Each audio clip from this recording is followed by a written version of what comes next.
KCIM Sports presents the Pizza Ranch Saturday Morning Coaches Show with Sports Director Jeff Blankman. Good Saturday morning, everybody, and welcome here to the Pizza Ranch Coaches Show. We're going to talk with Ryan Steinkamp from the Kemper football team here in a moment. Craig Rowetter with Carroll will follow that. Then we'll have Deb Danner with the Carroll girls swim team. They had their first meet of the season on Thursday. We'll catch up with her about that. Dina Finneran will talk Kemper girls tennis. Rusty Wintermote breaking down Kemper volleyball. Riley Ludwig will talk Carroll volleyball. And wrapping things up today will be Thomas Nelson with the Kemper girls and boys cross country teams. But let's start off with our scoreboard from last night. Of course, in Class 3A District 6, it was Carroll edging Humboldt 34-33 as the Tigers pick up their first win of the season. They get a stop on a 2-point conversion to clinch that victory last night. Lewis Central down to Harlan 38-13. It was Greene County edging Grandview Christian 21-20. Des Moines Christian knocks off Atlantic 17-9. Glenwood pounds Creston 59-13, and Woodward Granger outscores Perry 42-28. Class 2A District 2, Kemper tops Shenandoah. They moved to 3-0. They're still impressive. Brock Bading 5 touchdown passes last night, 42-7 that final score. OABCIG upended. They fall to Boyden Hull Rock Valley 20-6. It was Southeast Valley over South Hamilton 54-6. Okoboji downs a good Emmetsburg Ball Club 42-26. Spirit Lake routs Central I and Georgia Little Rock 35-7. It was Clarion Goldfield Dows over Esterville Lincoln Central 26-14. Class 1A District 2, this is the South Central Calhoun District. They fall to IKM Manning 49-22. It was Maple Valley Anthony Charter Oak Ute over Esac County 57-13. Pocahontas area slips by Alta Aurelia 7-6. Okoboji defeated Emmetsburg 42-26. It was Manson Northwest Webster shutting out Ogden 15-0. Southeast Valley cruises by South Hamilton 54-6. Class A District 8 again, it's IKM Manning's district. They would beat South Central Calhoun again 49-22. Woodbury Central shuts out Westwood 46-0. Another shutout, Akron Westfield over West Monona 26-0. And St. Albert doubles up Loma 42-21. 8-man at District 9, Audubon. They take care of Arweva 84-7. It was Glidden Ralston over Griswold 52-6. Coon Rapids Baird rallies to beat Exira-Corn Kimballton 64-62. And Cam edges Bedford by a final of 50-48. You can find again the podcast of the New Way Auto Group scoreboard show from last night on the website, on the podcast center. Our video broadcast of the Carroll and Humboldt game is available on our CB Sports Network YouTube channel. Our player of the game banners are up in the Carroll Broadcasting Sports Network website, Facebook, Twitter, and Instagram pages. And the audio broadcast from all three of our games last night already posted as well on the Listen to Past Games. You can find a complete scoreboard from around the state and the breakdown of our local districts as well. That's on the New Way Forward live scoreboard page at sports.1380kcim.com. We're talking Ryan Steinkamp and Kemper football when we come back with the Pizza Ranch Coaches Show here on the CB Sports Network and KCIM. Hey, moms and dads out there, let Pizza Ranch make feeding your family fun and affordable. Every Tuesday night, kids 12 and under eat free. Whether they love the pizza, chicken, or mac and cheese, you'll make them all happy. When you're on the go with sports, church, or, well, just life, come in for a quick and delicious buffet. The best part is, they'll do the dishes. Pizza Ranch makes family meals fun and fast. For delivery or carry-out, call 792-3456. Pizza Ranch, just off Highway 30 in Carroll. Whoa, that's good. Back here on the Pizza Ranch Coaches Show on this Saturday morning, the Kemper Knights pick up another nice victory last night down at Shenandoah. And joining us here this morning is head coach Ryan Steinkamp. Coach, as always, appreciate you joining us. Congrats on another nice win last night. Absolutely. Thanks a lot, Jeff. Appreciate you having me. You bet. Makes those long drives on the bus worth it, right? yeah. It definitely helps, that's for sure. Yeah, and I'm guessing that you guys got off to a pretty good start last night. Had to like the way the team came out focused. Sometimes you come off a big road win against a ranked team from a larger class size last week. Sometimes maybe you worry, or some people do, of the the concentration and the focus. But it sounds like you guys were there tonight.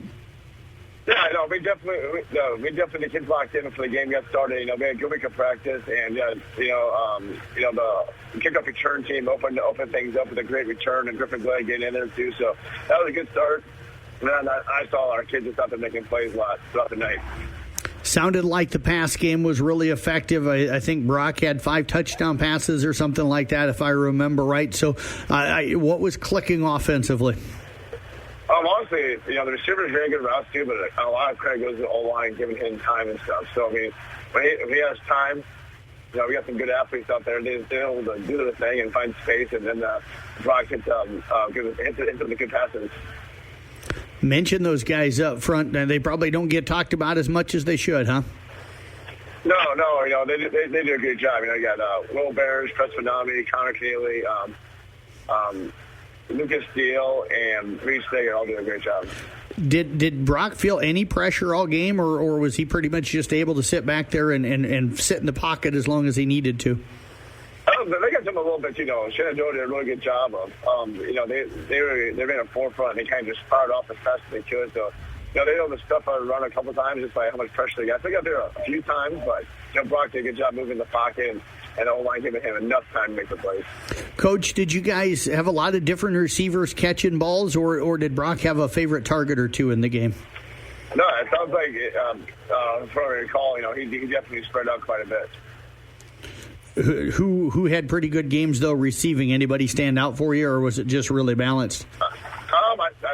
I think Glenn had a good game. He had a couple good catches. After that, I think Alex Brinks told me after the game that he had 5 different receivers for the touchdowns. That's about as good as you can get with 5 touchdown passes and 5 different guys. Coach, were the drives longer drives, or did you score pretty quick? We chunked a few, and the other ones that we got good field position and a couple turnovers, things like that too, just kind of playing good complementary football. Then we had a couple good, big plays as well. You mentioned the turnovers. What did the defense do to create those turnovers, and who come up with the big plays defensively? Bill Schoen had a great interception. Maybe going to be turned on that one too. Zach never had a good interception later on in the game, but then we forced them to punt, and that definitely helped a few times. Did they move the ball very well? I know you and I were talking during the commercial break. You felt like they were able to gain some yards against you? Yeah, they did a great job. They had a good game plan, running off the edge, pulling guys, and from there, they were getting 3, 4, 5 yards here or there too, able to move the chains and stuff like that too. So that's something we got to work on, go back and film, and look to improve on. Was it the turnovers that stopped the drives, or how were you guys able to get them to not sustain drives and get really any points? You beat them 42-7. Yeah, a little bit of that's those turnovers, but I thought our secondary did a nice job. Where, they might have tried passing it too, and they passed it, they kind of stalled out a few times. Big lead at halftime. What'd you say to the guys about, remaining focused and putting the game away? A lot of it talking about it's going in the second half. We're going to start rotating some guys in there, and the pocket was fast and moves too, but, a lot of those guys, kind of guys were too deep, it's an opportunity, and we didn't want to have another type deal, and the defense really did a nice job. Offensively, we never really got a chance to get a rhythm. But overall, the kids did a nice job making plays, and especially on the defensive side. Able to again tackle a lot in that game, or was it a lot of one-on-one stuff with the way they were blocking things? Some one-on-one. I know McGuire Hoyt had a great night firing in there too. This one guy did a good job getting tackling around and getting the ball. What did he do really well? It's just shooting his gaps, and he's not the biggest guy, but he plays hard, plays big. He just did that shot firing in there. Coach, what's the biggest takeaways from a 42-7 road victory against Shenandoah? It moved you guys to 3-0 on the season. What's the things that you were the most happy with? I think that's just our guys are focused, ready to play too. They understand the game plan, that's what they do, and just the buy-in of them completely.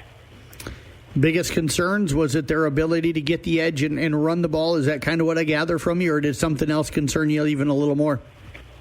No, it's just, I go back and watch film a little bit more too. It's just something that we noticed, and Craig goes to Shenandoah too. They blocked a few things differently. We had to make adjustments. But overall, it's just I thought our kids played hard and they played physical again, which is what you always want. How'd special teams do? Sometimes we forget to kind of mention their role in the game. How'd special teams play? Good. Kickoff coverage, good job. And Charlie, a great night kicking, making his PATs, and getting 2 or 3 touchback as well, so that's huge. And obviously, the kickoff return to start the game was great to see. Coach, I know OAB-CIG was struggling at some point tonight. To be honest with you, I haven't had a chance to look at that final score yet. But for you guys, that's who you get next week. You guys number 1 and number 2, depending on the poll you look at. So you got a big one next week. How do you get ready for it? Same thing. Everybody really is 0-0 now. District play starting, that's what really matters too. So it's breaking down film, it's getting ready for them preparing, and just getting that mindset ready, and just a great opportunity in front of us.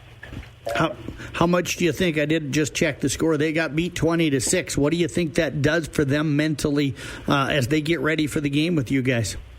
It's probably motivation.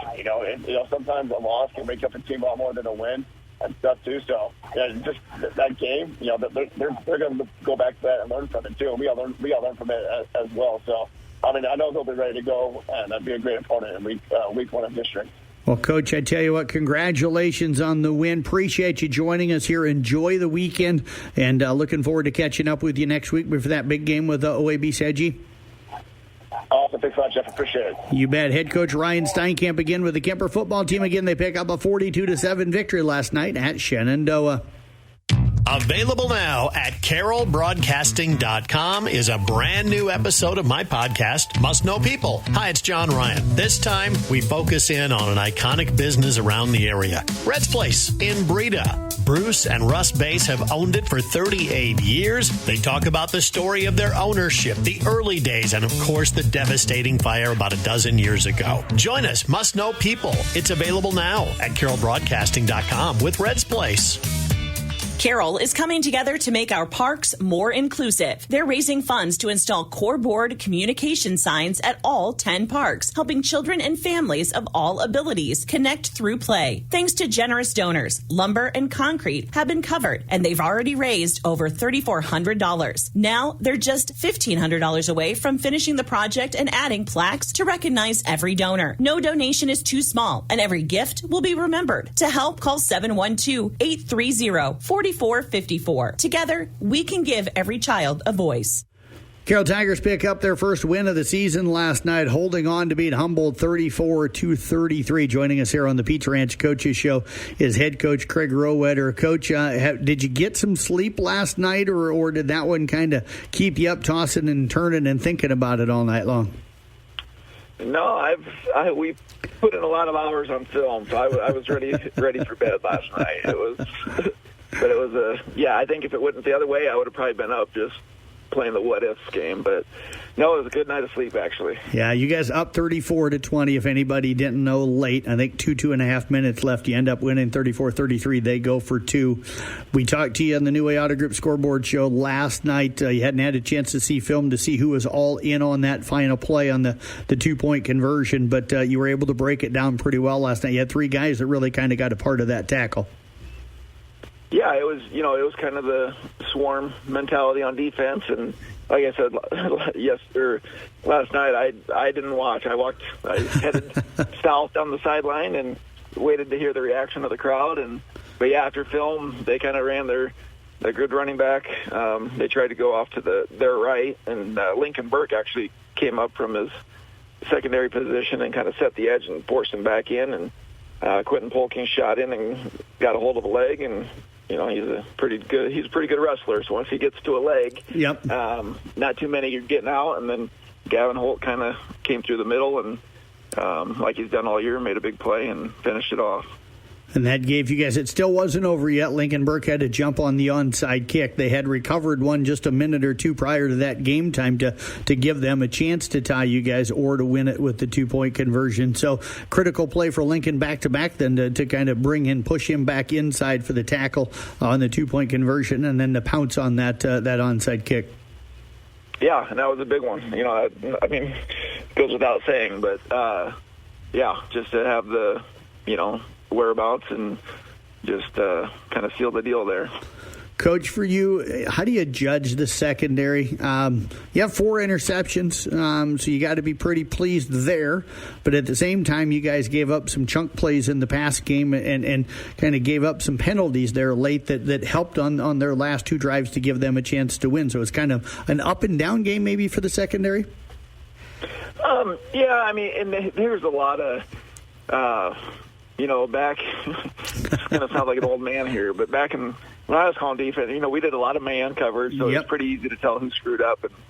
And they do a lot of, Coach Wardell and Coach Shable, we have a lot of things that go into our secondary. So, and again, there's good communication, and they're talking, but, at the end of the day, the good thing is you come out with a win, and there's a lot of stuff on tape that we can correct, and we're going to need to because Lewis Central has a really good receiver coming up next week, and then you got Harlan, who's, they have a really good quarterback, so we'll see the ball in the air there too. But, 4 turnovers, or forcing 4 turnovers and not having one ourselves, that was – it's always cliche, but, if you don't turn the ball over, you're going to have a chance.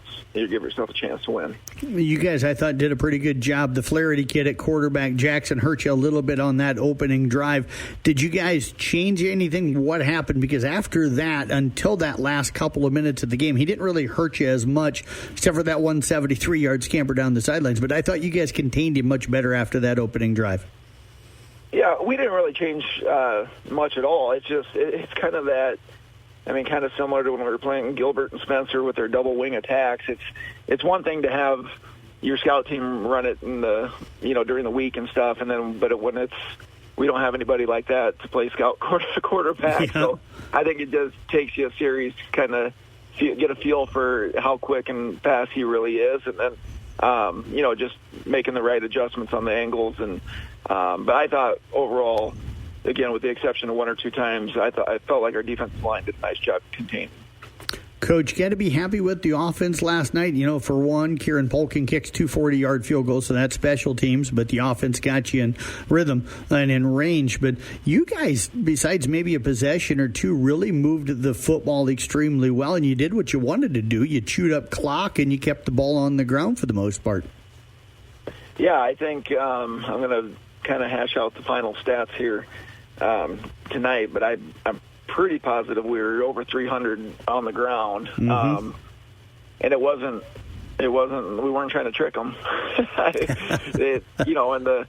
Again, all the credit up front to those offensive linemen, and plus we still had the same set as last week, but Brody Daniels still filling in at guard, and we moved Caden Luters out to tackle just to fill in for Miles Pudens for another week. And I just thought with those guys, we got this look that we were expecting, but we did some nice things, just giving Adam a crease, or at least not giving them a straight shot on Adam. And like we talked last night, if there's not too many arm tackles, that he's going to get taken down by.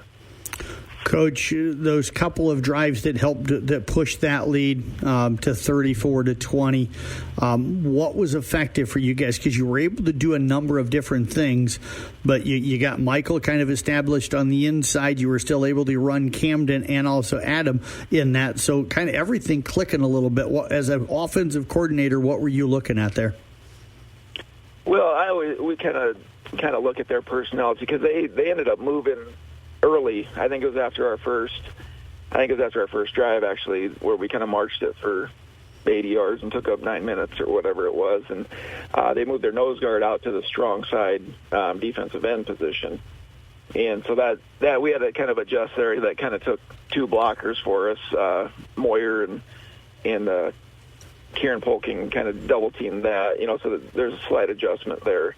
But yeah, we were kind of going back and forth inside and out between Michael and Adam, and then we would hit a couple bootlegs with I think some of our routes were open, but I told Cam that if he's seeing 10 yards of green turf in front of him, get going.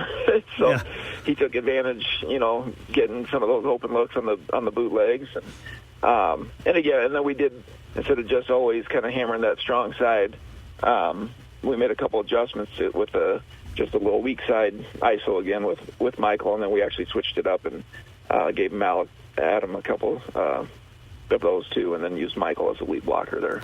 Coach, I do have to say, sometime I'd like to see Camden put a step tracker on. So I'd like to see how many miles he runs in a football game. But that young man in great shape and did I thought a nice job for you last night. What's this win mean for you guys to get that first win and to be able to do it the way you did? I know you'd have liked to have won more comfortably up 14 late, but you lost 2 one-score games with a chance to win them or tie them, late in the first 2 weeks, and then now you get the win in a game that you had to make a play to get the win. Yeah, we even talked before the game about, in kind of our pregame interview, you say, is it a must-win? I didn't know that it was a must-win, but it's nice to see the kids see it pay off. And I just think, it wasn't like it was a good team. I mean, they were a top 6 team, I think, in 3A. And that's what I told the guys. We played 2 tough physical 4A teams to start out the season. Now we're in 3A. Let's see what we can do against these guys. And I thought they rose to that challenge and showed that we can, and I think they are, but if they're a top 10 team, I don't really worry about the records because it starts counting come district play. And, and actually our next opponent, Lewis Central, was in the same boat last night. They ended up knocking off Harlan. And I still think Harlan's right there is probably going to be talked about as another favorite in our district. And they're sitting 0-3 right now, but they've played some really tough competition. So, it's great to get a win and just to have the guys see their hard work pay off and how that, now we have that feeling and know that we can win those close games. And hopefully it springboards us forward for another tough test next week against Lewis Central. Well, enjoy this one for the rest of today if you can. We'll talk to you about the LC matchup next week. As always, appreciate all the time on this Saturday morning, and I hope at some point before the season's over you get a little chance to catch up with some sleep. Yeah, that's not going to happen. I got time to sleep in December. Yeah, absolutely. But we appreciate all the coverage, Jeff, and go Tigers. Head coach Craig Rowetter again with the Carroll football team. We're back with more of the Pizza Ranch Coaches Show. We'll talk Carroll swimming with Deb Danner coming up next year on KCIM. Hey, moms and dads out there, let Pizza Ranch make feeding your family fun and affordable. Every Tuesday night, kids 12 and under eat free. Whether they love the pizza, chicken, or mac and cheese, you'll make them all happy. When you're on the go with sports, church, or, just life, come in for a quick and delicious buffet. The best part is, they'll do the dishes. Pizza Ranch makes family meals fun and fast. For delivery or carryout, call 792-3456. Pizza Ranch, just off Highway 30 in Carroll. Whoa, that's good. Pizza Ranch Coaches Show here on this Saturday morning. Of course, brought to you by Pizza Ranch. We appreciate them again as the sponsor this year. And joining us right now to talk a little Carroll girls swimming is head coach Deb Danner. And Deb, you and I were kind of joking and laughing a little bit during the commercial break here. You're seems like about 2 or 3 weeks late to the start of the season, but we got the season underway. We just like to make that late entrance, apparently. Show up in grand style, right? You betcha, yeah. Yeah, so Thursday night, though, you finally got the season underway, and you guys headed down to Des Moines to take on the Rail Splitters at Lincoln. I get the sense probably pretty pleased because most other teams have probably had several competitions. I know they had one on Bound last week, so they had swum once already this year, but you end up losing the team battle by 6 points, but 4 first places, 5 second places. Probably pretty pleased with how things went for that opener. Oh, absolutely, very happy with it. The girls did fantastic. It shows up a 6-point loss, but and I always hate kind of throwing this in, but they have a diver, so they are automatic points right there that we miss out on. Like I tell the girls, I go, we're just as good as they are wall to wall. Right. I go, the only reason we lost is because they had diving. So, the points can kind of be a little bit deceiving. So the girls did a fantastic job. Who swam well for you? I know I mentioned you had 4 champions, but who did you think went out and swam well? Yeah, Briley Barons had a great night. She went a 109 in her butterfly, which is pretty much where she left off last year. So, that was really exciting to see. She did a great job. Hopefully we'll just keep getting better and better from there. We got Sophia Malone, so she's new this year, and breaststroker, and she had a really good breaststroke time. She got 4th place, but she really shows a lot of promise in that event. So I'm sure we're gonna swim her in that quite a few more times. But it was a great. Her first half of that race is always amazing. And then the second half, we tend to wear out a little bit. So, we're going to kind of try and work on her being able to survive 100 rather than just a 50. So, but it was a great swim. It was really fun to watch. She said she felt really good in that first half. And like I said, she kind of died out a little bit, but she'll get there. Well, it's early for us. Coach, and we're starting a little bit later than everyone else, but it's early for us. So. and Coach, going 2, 3, and 4 in that race in the 100 breaststroke tells me you got a lot of depth there. Oh, for sure. We got 3 solid breaststrokers, and we got a couple other girls that we're going to give it a try too. So, and I think they'll do fairly decent. So, this is our year for breaststroke, I guess. So, I'll take it. I was going to say, is that the best that you've had in a while for that event? Yeah, in a little while. Yeah, it is kind of the best we've had for a while. I mean, we've had Emma Myers for how many years, but nobody else really could swim with her. Right. So. Yeah, so it's kind of nice to have 3 of them now that are doing well in it. So, yeah, it was good. Grace Schoonover was another standout last night. She got first place in both of her individual events. Going 27, 7.6 under 53, which is a great place to get started. And then she goes 1:00.84 in her 100 free. So next meet, I'm looking for her to get under that minute mark. And we had some really good swims and really excited about the season. What did you think of your relays last night? I know you had some good showings. Our relays actually did a fantastic job. I went back in the bound looking at their times, their places. So right now we're ranking anywhere from 25 to 28 in all 3 of our relays. So for us, that's a great starting point, and it's just going to get better from there. How excited were the girls to finally get to go compete against somebody instead of, I'm sure you were finding things to keep practice as exciting, but it's been 5 weeks of practice, so they finally got a chance to go really race against somebody else? Right. I mean, it was great. The girls were excited. They were nervous, but they were excited, because most of them have never swum a high school meet before. They're freshmen. There was a little bit of anxiety going on, but I think they were really thrilled to finally be there to swim a meet. So, yeah, we've been waiting a long time for this. You won't have to wait long for the next one. You got Lewis Central coming to town on Tuesday. What are you looking at with them? Yeah, so Lewis Central is looking a lot stronger this year than they did last year.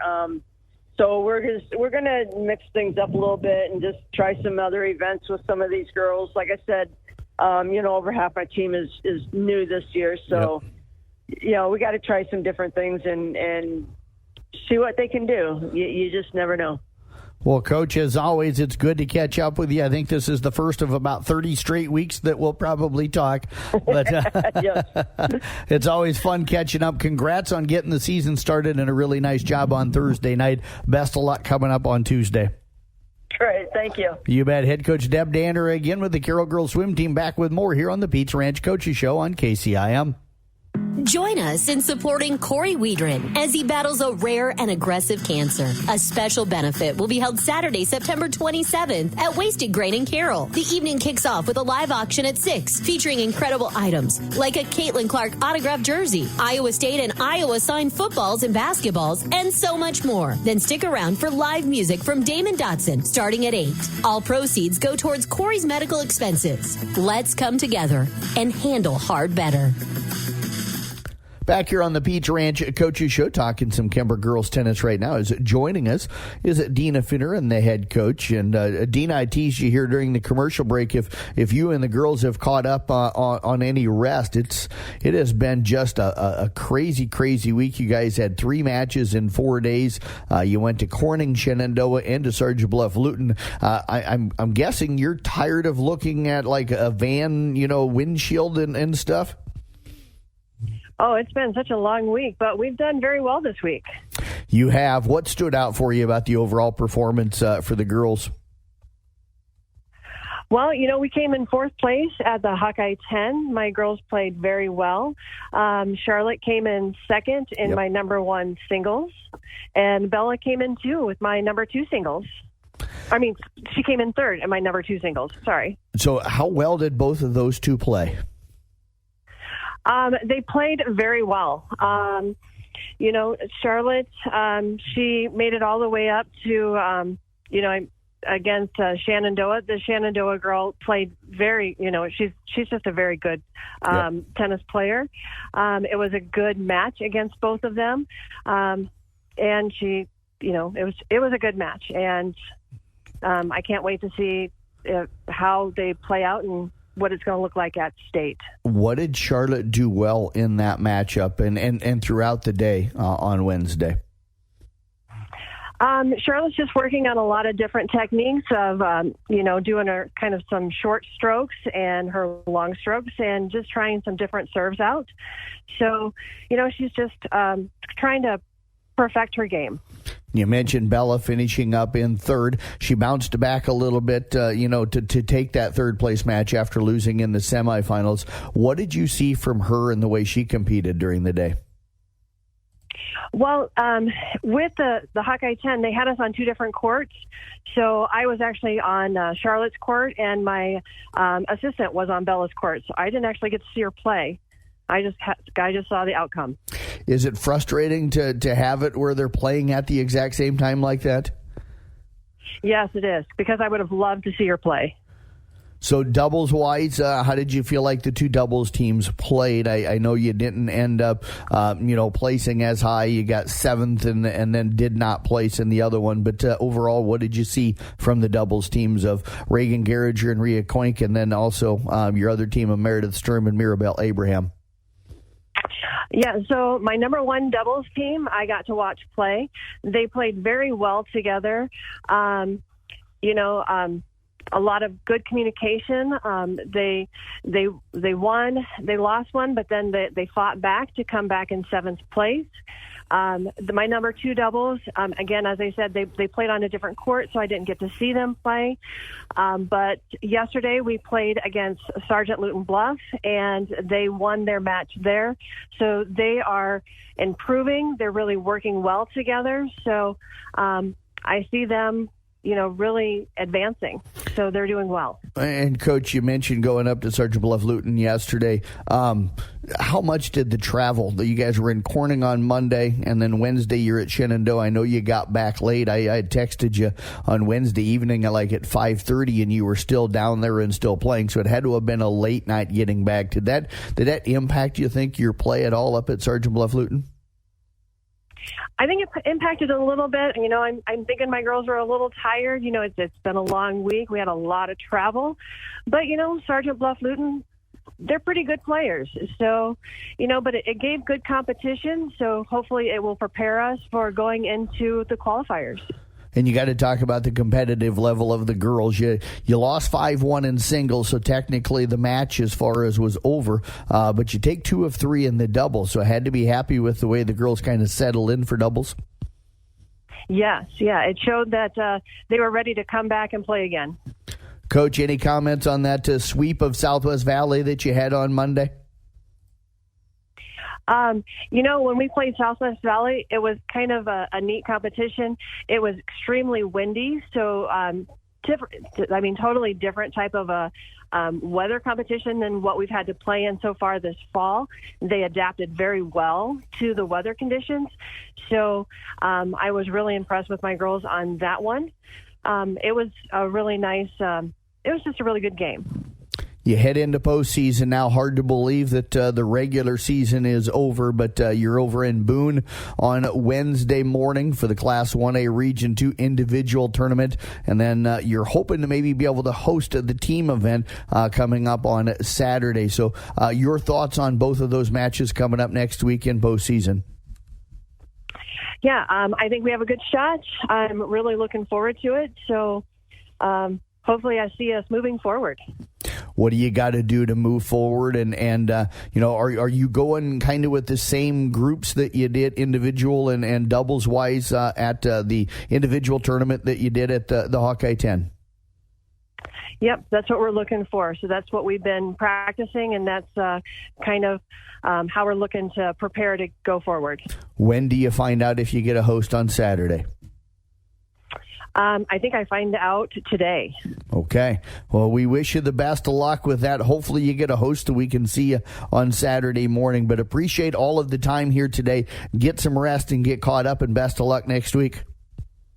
All right. Thank you very much. You bet. Head coach Dina Finner, and again with the Kemper girls tennis team. We're back with more of the Pizza Ranch Coaches Show coming up here on the Carroll Broadcasting Sports Network and KCIM. Are you ready for fall? The crisp air, cozy sweaters, and the leaves turning all shades of awesome? With September here, we're kicking off our fall frenzy with Pokey's caramel apples for your entire office. Imagine sinking your teeth in that sweet, gooey goodness while you're working. Could your workday get any better? It's as easy as a stroll through a pumpkin patch to win. Just head to carrollbroadcasting.com and enter. Don't miss out on the chance to sweeten up your workspace with Pokey's caramel apples and kick off our fall frenzy. Enter now at carrollbroadcasting.com. Back here on the Pizza Ranch Coaches Show on this Saturday morning, talking with Kemper head volleyball coach right now, Rusty Winter Mote, as the Knights continued to roll on here in the season, picking up a couple of wins earlier this week. And Coach, it's always good to catch up with you. How you doing? Oh, it's an awesome morning. It's beautiful out here. We're just getting ready to take off for South Central Calhoun, and really looking forward to a positive day of time spent with family, but yet time spent together as a family and playing some volleyball against some really nice opponents today at South Central Calhoun. Yeah, you're up there for their Master Blaster tournament today, and you mentioned it is a strong one. ESAC, South Central Calhoun, Trainer, Carroll, Winterset, and Ridgeview, the other teams that are going to be there. We'll briefly touch on that here in just a moment. But last weekend, you guys did head off to a tournament as well. You were up at Humboldt. You ended up going 3-1 on the day with the wins over Fort Dodge and Emmetsburg, along with South Hardin. So those are some good wins. Ended up falling in a 3-set match with both of the losses to Humboldt by just 2 points. So I get the sense you felt like you played pretty well last weekend. You are correct. We knew no matter. I mean, obviously we lost Bree for that match, but we also knew even with Bree that it was going to be a tough contest because they played some pretty tough opponents before that tournament and really saw some good things from them. But again, they brought back a lot of kids from last year, and we knew last year we struggled with them a little bit, but we were able to come out with the win. So we knew going into it that it was going to be a tough match, and without Bree, it was like, okay, this might be a little more daunting, but we have some good fill-ins, and Zoe Brewing filled in really well in that spur of the moment situation. She got to replace Bree when we played Emmetsburg, and then she stepped in right away, and we were blessed the fact that Zoe has she started all year last year, and she's been one of those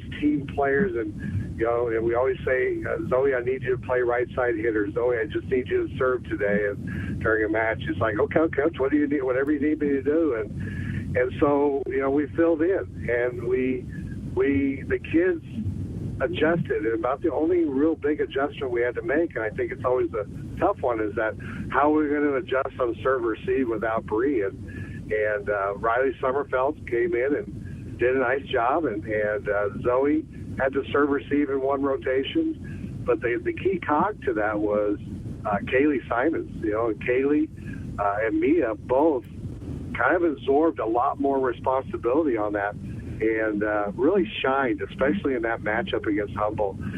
But defensively, Could not have asked for a better response in the blockers and attackers, and the way that they were able to get more touches on the ball and were swinging with a little more authority, because we knew they were going to swing with authority at us. And it was just granted, you hate to lose. Everybody hates to lose, but for us to lose by only those 4 points total out of the 3 sets against a rated team, and with the adjustments we had to make, we were very pleased coming out of that. We were when we told them, we said we just loved watching your effort and your ability to listen to the coaching staff and make adjustments and not really miss a beat. Yes, we missed them, we missed Bree, but you know what? We have such great talent around us that it was smoother than we had anticipated. I'll leave it at that, Mr. Blankman, because it was fun to watch them end that tournament in the style that they ended, and knowing that we're going to be just fine. You went over on Tuesday to Denison Schleswig, played a really good Clarinda team, ended up picking up a 4-set victory there, dropping that second set 27-25, but winning fairly comfortable the rest of the night, and then you sweep by Denison Schleswig. So good start in the Hawkeye 10, and had to feel really good about the way you played. Oh, yes. But again, it was a great test for us to come back, to go from playing a rated team to playing a rated team, and seeing how the girls would adjust with the fact that we've had a day of practice with, Zoe and Riley taking on new positions, and Kaylee and Mia having to absorb some more responsibility, and just the fact that our pin hitters as we have to keep reminding them, is that you have a lot more pressure on you, because I need you to do these things a little bit more, but they didn't have to do more, because both Zoe and Millie and Olivia Schenkelberg, when they got in there, they filled in roles as a right side and middle hitters that we weren't getting before. We weren't getting the consistent block, and the one kid that really is standing out during this whole process has been Addie Anthover. She has really started to step up her game, and I think that night she had, I want to say, 18 kills, and last year it would have taken her several matches to get that many kills, but she did it in 2 nights, and I sense that just she knows her role is a little more increased, and to me it looks like she just wants it. And so add her in there as a mix, and being a strong right side hitter allowed our pin hitters to have a lot more success against Clarinda, because we were going to need it. And even the game that we lost to them only by 2, we had opportunities. Could have folded earlier in that one, but we didn't.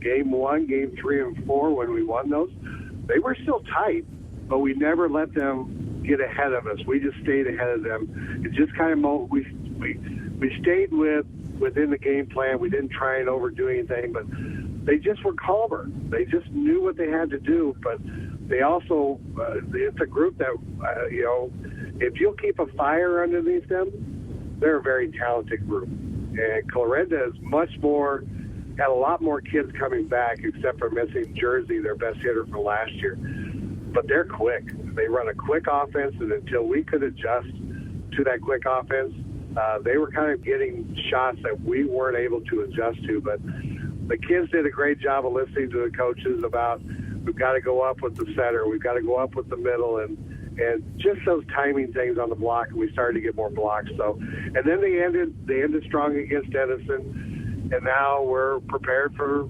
today. What are you hoping to see from your team today? Well, what I'm hoping to see is the same consistency we've got in serving, because I believe right now our serving we may have missed 1 or 2 serves, probably out of the last 4 or 5 matches, we may have missed 1, 2, maybe 3 serves total. So they've really upped their game, and we haven't upped it in the sense that we've gone to lollipops. We've become more aggressive, but it becomes a trust factor and a faith that they're going to succeed. And so I want to see us continue with the hard, aggressive, as Lonnie Miller would call it, laser serving. And so we want to stay with the laser serving. And then I want to see our pin hitters start to develop that this game belongs in their hands, and then Elsa getting them the ball. And then the last thing, I really want to see a lot more touches and blocks out of my frontline people. These teams that we're going to face, Carroll is going to be Carroll. They're well coached. They're going to come after us just because it's Carroll Kemper. And East Sac is the same way. It doesn't matter who they have. He does a nice job of getting them ready, and then they're going to hit hard. Winterset's probably the most improved team that we're going to see. They have one good middle hitter, but they also have two outside hitters, and they've also added in a right side hitter that is showing good numbers. So we're going to have to be a type of team like when we play Corinda, who's going to come hit it hard. And I didn't see a lot of tipping on the video films from the scouting. Is that they're not going to tip it a lot. They will tip it in situations, but they're going to just hit it hard. And so we're really going to have to focus on, I want to see improvement of pressing across, beating the ball before it gets to the net, see if we can get more touches and more blocks. So those would be the areas that I feel like I would like to see improvement or more consistency as the day goes. Well, Coach, as always, great to catch up with you. Looking forward to seeing you and the girls up there yet this morning. So appreciate you joining us here today, and best of luck. Well, I appreciate you again talking to you this morning. Have a blessed morning, and again, hopefully you'll recognize me. And I got my hair cut and all that good stuff, and just pretend to like me while you're there, and I know I like you. So, well, we'll look forward to seeing you anyway, Jeff. You bet. It won't be difficult, Coach. Head Coach Rusty Wintermode again with the Kemper volleyball team, back with more here on the Peach Ranch Coaches Show. Available now at carrollbroadcasting.com is a brand new episode of my podcast, Must Know People. Hi, it's John Ryan. This time, we focus in on an iconic business around the area. Red's Place in Breda. Bruce and Russ Bass have owned it for 38 years. They talk about the story of their ownership, the early days, and of course, the devastating fire about a dozen years ago. Join us, Must Know People. It's available now at carrollbroadcasting.com with Red's Place. We're back here on the Beach Ranch Coaches Show on this Saturday morning, talking Carroll Tiger volleyball right now. Joining us is their head coach, Riley Ludwig. And, Coach, it's always good to catch up with you. How you doing on this Saturday morning? Yeah, good. How are you? I am doing well. You guys on the road today, going to be up at the South Central Calhoun tournament. We'll talk about that tournament. It's a pretty deep tournament. We'll talk about that coming up. But earlier this week, I think you finally had your home opener as you guys hosted ADM on Tuesday. I know you ended up falling 3-0, but overall, how did you feel like things went? Definitely started a little bit slow, but that third set was definitely something that we want to be able to play like every single game. Our defense absolutely picked it up. There was very rarely a ball that was dropping, period. Aubrey Drake picked up a ton of tips and dumps and touches off the block that we weren't picking up beforehand, and she played really, really well in that third set. What do you think kind of led to that spark there, especially defensively? I think just knowing that we were kind of in a little bit of a slump, and that's not us. It's not how we play, and just kind of mentally getting out of that mindset and kind of refocusing and just starting to go after balls and just work through that as a team. But they did, and they played well. They started talking more. Of course, when you start scoring and picking up balls like that, your energy comes up, but it starts with making the choice to start going after some of those balls. So. You mentioned that Ms. Drake had kind of started to get a lot of the tips and dumps. Is that something that ADM had been doing against you that night? Yeah, a little bit, and it was working, so it makes sense. But we were starting to pick up some of their harder hits too, or at least getting touches on them with the block and making it a little bit easier on our defense. But our block started getting up, getting closed, setting up good for us, and our defense could set up around them instead of our block floating out a little bit. Someone not being up, and our defense struggled to set up. So it all kind of works together, and when they started doing their job individually, it came together as a team. So, who stood out for you with getting that block closed up front? Chloe and Amanda, do a great job blocking, and then Annalie had quite a few touches too. I think Kyra got up there and got a couple, and then so did Macy. So really all of our our hitters really got up there and just started getting touches, or at least setting it up to the point where we could set up our defense. Did that lead to some better offense? Who started to swing well as you got the ball up to Josie in better shape? Yeah. So once our pass got up, we started scoring. Instead of waiting for them to make a mistake, we started earning our points and scoring, getting a couple kills. Looked like you were pretty balanced in the net the other night. Analia led you with 6, and then Kyra Hosenfeld and Amanda Wardell each with 4, and Chloe with 3, and then Macy with 2. So who's swinging well for you here early in the season? There's been a lot of improvement with all of them, really, but Analia swinging well from the outside and the middle, swinging well from back row, being an option back there is really great for us, especially, with only 2 hitters in the front row here and there. Having that third option from her is really great. Amanda's swinging hard and well, and she's blocking well. And then Chloe's doing a really good job. She has made quite the improvement from even last year. Just is a lot quicker, jumps higher, all those things. And then Kyra and Macy swinging on outside and right side. They're starting to see spots. They're hitting line. They're hitting some of that sharp cross and doing a really good job. You mentioned Analia. This is a young lady that saw time as a freshman late in the year and kind of shined a little bit. Where is she taking steps forward this year from last year? Seeing the court defensively, she is picking up and reading the hitters super, super well. And even more than that, she has stepped up quite a bit and become more of a leader for us too. She's bringing the energy, bringing the communication, holding teammates accountable, and then just picking up balls defensively that we haven't been necessarily picking up, and kind of lighting that spark for our team, getting some good passes up on serve receive. Overall, our serve receive has improved a ton. She's passing really, really well, pulling back in almost every rotation to pass for us, and then going up to swing. So you mentioned serve receive. Let's flip that. You served at a 98% clip. What did you see from your servers? Oh, they're serving aggressive. They're not serving soft by any means. They're serving aggressive. They're hitting spots. And we've talked a lot about at least get it over, give the other side, make them think a little bit instead of just serving it right into the net. Another night, it was very, I don't know if we've served over 90% yet this year. So serving 98 and only missing 1 service is super impressive. And I think our focus was there. We were super focused on that. We were super focused on serve receive. And I think our serving was, one thing that really stuck out.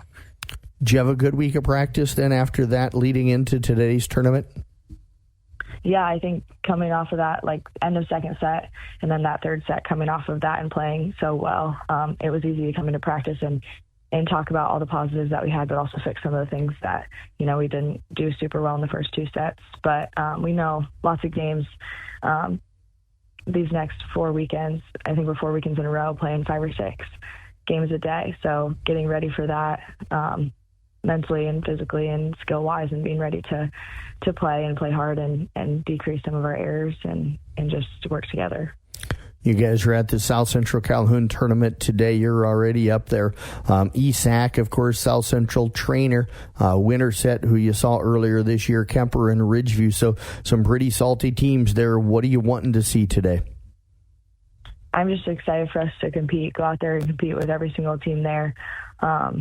We're not looking at any of them as for sure wins. We know we're going to have to play and play well, and I hope to see us play at our level all the time. Like that last ADM game, we played, how we should. There, of course, there's a couple mistakes here and there, but for us to be able to play consistently and well, that's what I'm looking for today. Well, Coach, as always, appreciate you joining us here today. We'll see you up there a little bit later on this morning, so best of luck and looking forward to catching up with you.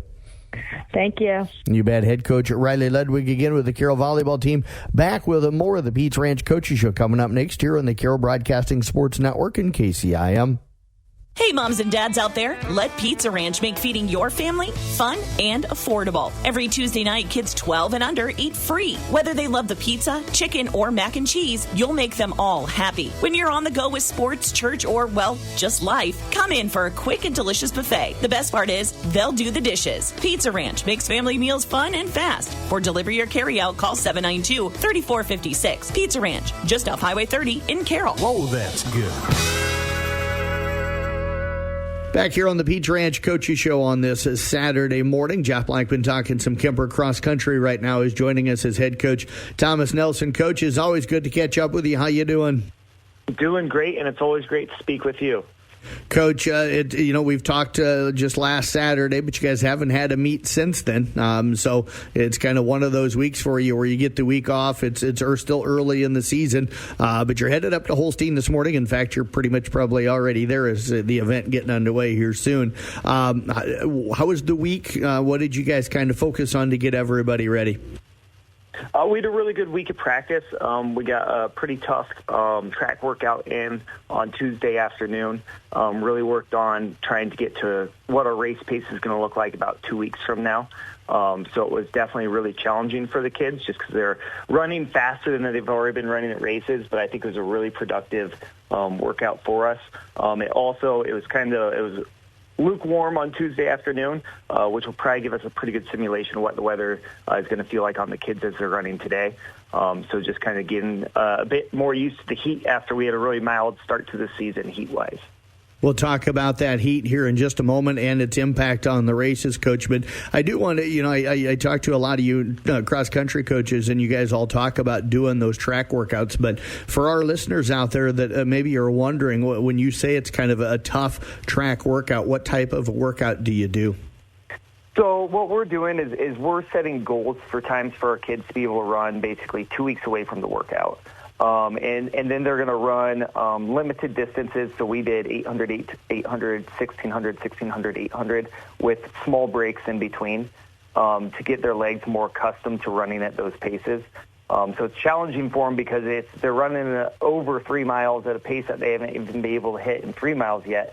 But they do get that little breather, and it just helps them be able to hit better times as the season goes on. How do you determine for each of the kids the pace that you want them to run in those workouts? Just looking at previous meets and also some historical data for us as far as how much kids have been able to shed from the start to the finish. And then also what, they've ran in previous years, trying to, if they haven't got back to their regular PR, trying to get them there first, and then, just trying to get them lower and lower as the season goes on.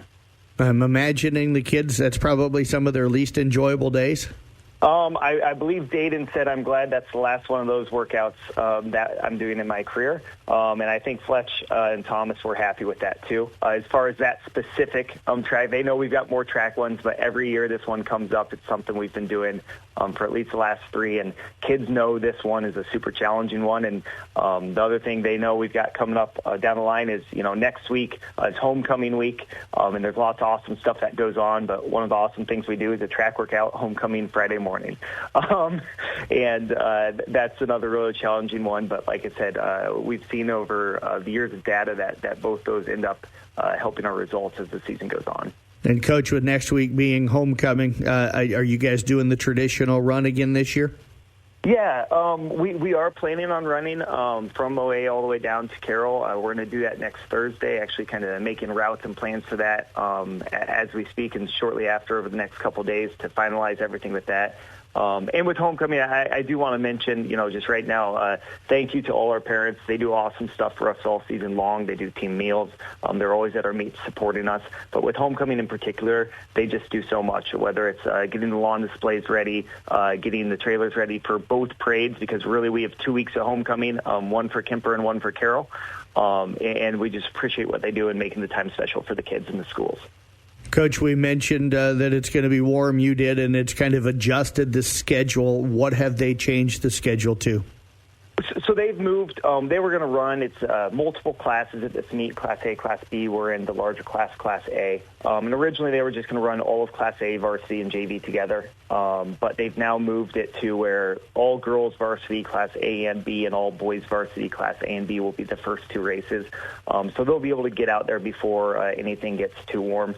And really, it's all out of an abundance of precaution. It's going to be in the 80s. Kids have ran into that in practice all year.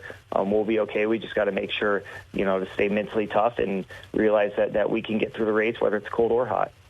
With you guys running in Class A, let's start on the boys' side. I know this course has got some hills, but I think there's also some nice flat ground and some downhills as well. How does the course lay out for the boys? And in your Class A, who are some of the other teams that you're looking forward to get a running against?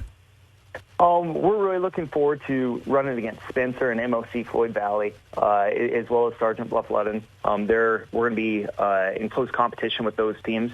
I'm really hoping that we could edge Spencer on the boys' side. That'd be a really good day for us and get as close to MOC Floyd as possible. As far as the course, our kids have done really well on this course in the past. It's kind of just a big square, and it repeats itself. So I'll definitely have to get a lot of miles in to see as much of the race as I want to see. But our kids have done good on it, and they're familiar with it, so I'd expect really strong races. On the girls' side of things, kind of the same question. Is there a runner or two that this course really fits well? And then who are the other teams that you're hoping to compete with? On the girls' side, as far as runners that it fits well with, I'm not sure it's the course, but just the time of the year. I think Grace Schoonover and Logan Lee, who've been doing really well for us, I think they've just shown in workouts they're ready to take the next step.